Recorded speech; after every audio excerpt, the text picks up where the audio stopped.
След няколко часа училищните дворове ще бъдат огласени от нашите деца. Близо 15% от първокласниците обаче, които тръгват на училище утре, не са напълно готови психически да попаднат в училищна среда. Място за притеснение няма, стига родители и педагози да работят интензивно с детето, за да достигне то така наречената училищна готовност.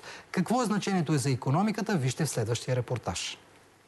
Въпреки че училищната готовност е недобре познато понятие у нас, в чужбина Нобелови лауреати по икономика отдавна правят изследвания върху нея.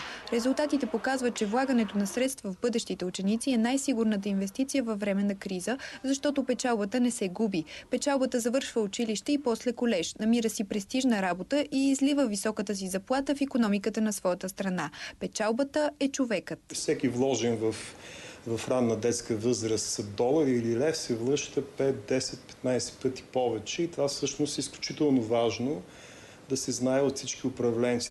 У нас училищната готовност на децата не се оценява преди първия учебен ден, нито след това. За да постъпи детето в училище са необходими няколко фиктивни бележки. Достатъчно е бъдещият ученик да е физически здрав, а психическата зрялост и нужните социални навици са по подразбиране. Училищната зрялост обаче е процес, а не факт.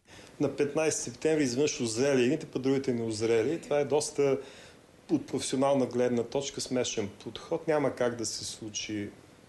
Първият учебен ден не е краен срок, а повод. Да се замислим какво се случва в горните класове и курсове. Да преценим успява ли образованието да работи в полза на икономиката ни. В зората на финансовата криза през 2007 председателят на Федералния резерв на щатите предупреждава, че образованието е най-сигурната инвестиция. Сега, когато икономиките на САЩ и Европа отново се разклащат, може би е време да си припомним думите му. За качеството на нашето образование ще говорим сега в рубриката ни